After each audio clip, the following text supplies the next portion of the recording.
Greg Palcott is here with a look at the end of the world's #1 terror master, Osama bin Laden. He was the most hunted and arguably hated person in the century, his face consequently one of the most recognized around the world.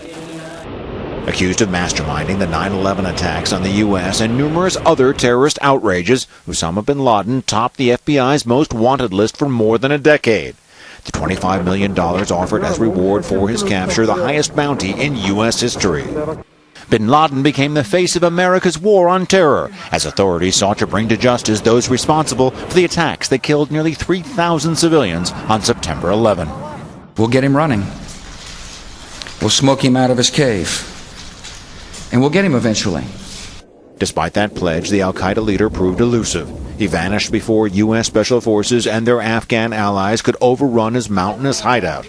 Reports suggest he walked across the nearby Pakistan border with trusted bodyguards before a massive bombing operation obliterated his former base at Tora Bora.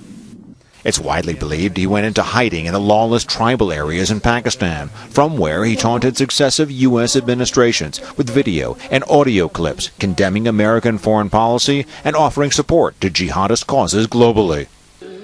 Translated, al-Qaeda means the cell or base, and bin Laden was its nucleus and figurehead. Born in Saudi Arabia in 1957, he belonged to the large and massively rich bin Laden family, which had its roots in neighboring Yemen. His father, a construction magnate and one of Saudi Arabia's wealthiest businessmen.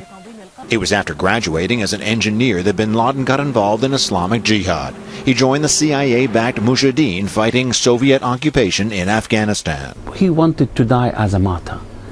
He doesn't want to die like everybody else. And he loved the fighting and, that military atmosphere. He enjoyed during when he was one of the Mujahideen.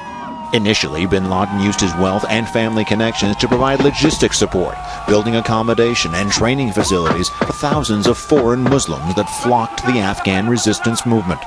Along the way, he forged close ties with numerous militant groups, including Egyptian Islamic Jihad, led by Ayman al-Zawahiri.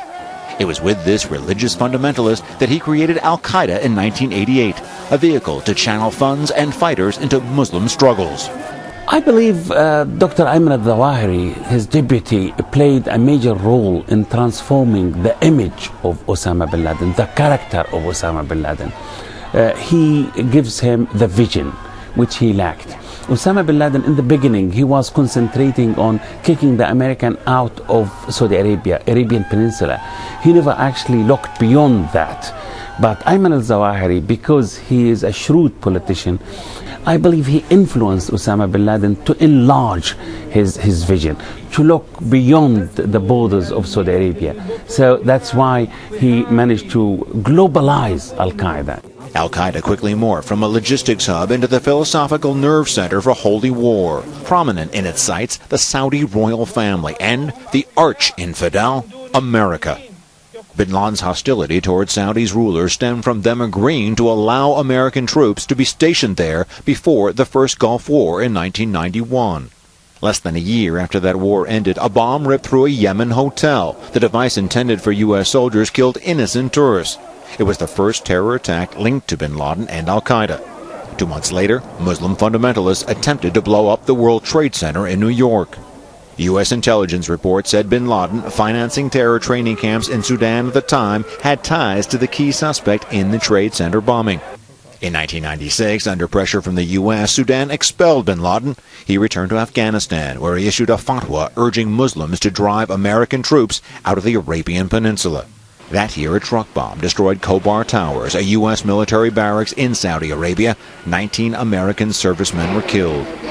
In 1998, bin Laden extended his declaration of jihad to killing all Americans anywhere in the world. That year, simultaneous explosions devastated the U.S. embassies in Kenya and Tanzania. The death toll was massive. An outraged U.S. President Bill Clinton ordered cruise missile strikes against bin Laden's suspected training camps in Afghanistan and a pharmaceuticals plant near Khartoum reportedly linked to the production of chemical weapons for bin Laden. It didn't stop the attacks. In 2000, a dinghy packed with explosives rammed the Navy destroyer USS Cole, killing 17 sailors. Sheltered by the Taliban regime, hidden in the rugged Afghanistan mountains behind me, Osama bin Laden had a free hand to plot his next terror atrocity. With key lieutenants by his side, including spiritual advisor Ayman al-Zawahiri, he helped to mastermind the 9/11 attacks against America. The United States responded quickly. The Taliban regime was toppled several weeks later, and then Osama bin Laden went underground. Shortly after the devastating suicide strikes on the U.S., bin Laden, in hiding, released messages praising the attackers. In the years that followed, bin Laden and his network inspired dozens of terrorist attacks around the globe. Now that bin Laden is dead, the only question that remains is whether al-Qaeda will continue its murderous campaign against perceived corrupt Muslim governments and Western infidels. Will fanatical Islam wane now that its favorite poster boy is out of the picture? Greg Palcott, Fox News.